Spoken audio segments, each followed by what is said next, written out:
Halo Sobat Madridista dimanapun Anda berada. Selamat datang kembali di channel Sobat Madridista Indonesia, channel yang menyajikan berita seputar sepak bola khususnya Real Madrid.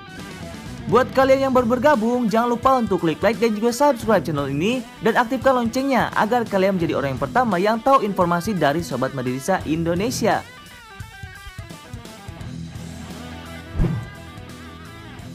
Real Madrid terancam ditinggal Toni Kroos.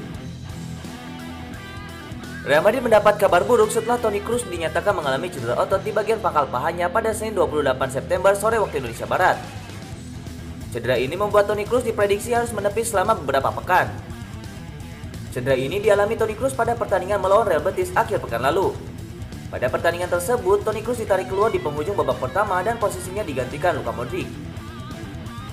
Pihak Real Madrid mengatakan, setelah melakukan serangkaian tes, Toni Kroos dinyatakan mengalami cedera otot di bagian pangkal paha kaki kirinya. Kami akan terus memantau proses pemulihannya.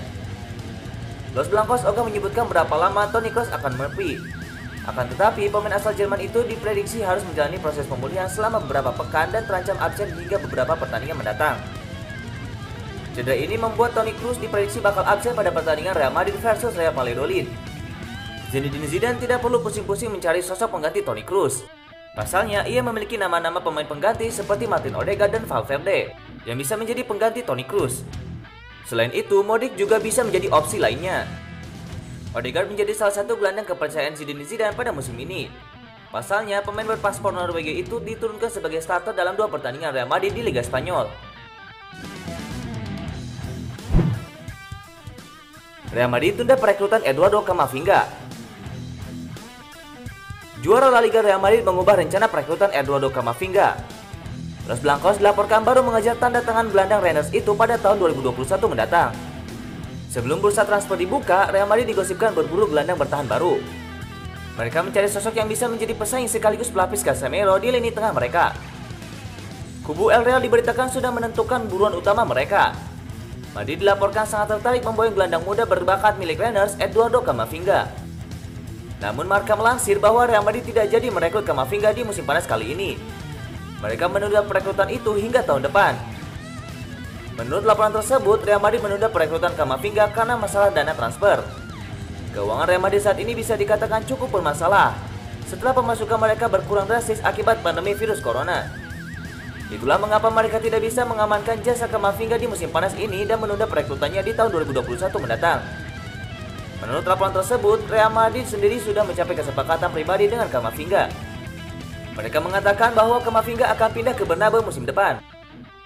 Camavinga juga diberitakan siap menunggu selama 1 tahun untuk Real Madrid. Ia diberitakan sangat antusias bergabung dengan Real Madrid dan ia bisa memahami kenapa Real Madrid tidak bisa merekrutnya di musim panas ini. Camavinga menunjukkan performa yang apik di Ligue 1 musim ini. Ia sudah membuat 1 gol dan 1 assist dari 4 pertandingan Ligue 1. Sergio Ramos komentari strategi irit Real Madrid. Real Madrid adem ayem saja di bursa transfer musim panas ini. Mereka belum juga melakukan pembelian pemain. Yang ada malah mereka lebih banyak melepas penggawanya. Sebut saja James Rodriguez, Gareth Bale, Sergio Reguilon, dan Achraf Hakimi. Banyak yang cemas dengan keputusan Madrid itu. Namun Kapten Sergio Ramos malah berpikir sebaliknya. Ramos merasa tidak ada yang salah. Dia percaya diri dengan kekuatan tim sekarang. Justru dia menyatakan kalau nasib Los Blancos tidak akan ditentukan melalui 1 atau 2 pemain baru saja. Ramos mengatakan, tidak patut kita menyesali diri sendiri.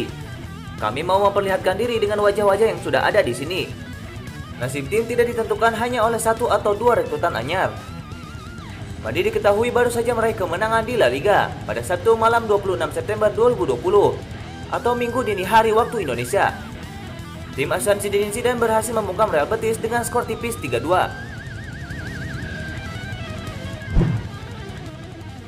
Musim panjang berliku, Zidane seharusnya khawatir dengan skuad Real Madrid.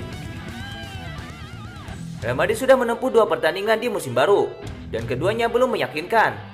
Performa pasukan Zinedine Zidane justru semakin mempertegas kebutuhan akan pemain top. Los Blancos bermain imbang tanpa gol dengan Real Sociedad di laga pertama La Liga, lalu beruntung bisa menang 3-2 atas Real Betis di akhir pekan lalu. Kemenangan ini datang lewat hadiah penalti di menit akhir untuk mengalahkan Real Betis yang sudah bermain dengan 10 pemain saja. Ini sudah cukup membuktikan bahwa ada masalah dalam skuad Real Madrid. Madrid belum mendatangkan pemain top di bursa transfer sejauh ini. Tidak seperti biasanya, mereka justru melepas beberapa pemain inti yang membuat skuad kian menipis.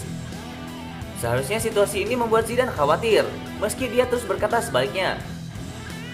Madrid aktif di bursa transfer, tapi lebih untuk melepas pemain. James Rodriguez, Gareth Bale, Dani Ceballos, dan Brahim Diaz telah diizinkan pergi. Yang menarik, Real Madrid tidak mencari pengganti pemain-pemain itu. Zidane pun menegaskan bahwa ia puas dengan skuad yang ada. Ia mengatakan tidak akan beli pemain. Kita sudah bicara soal ini sebelumnya. Saya puas dengan skuad yang saya miliki sekarang. Beginilah kami, dan kami akan mencoba menjalani musim yang sukses.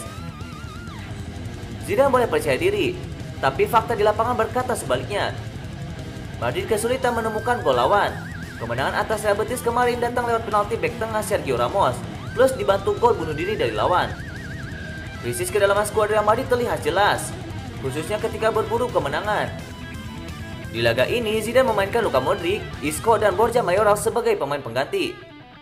Masalahnya, nama-nama tersebut bukanlah pemain yang bisa jadi pembeda. Mungkin hanya Modric saja yang merubah arah pertandingan setelah masuk sebagai pengganti. Madrid beruntung bisa menang. Zidane boleh berkata puas dengan skuadnya, tapi dia seharusnya khawatir. Musim panjang berliku menunggu. Mungkinkah keputusan Zidane ini justru berbalik merugikan nantinya?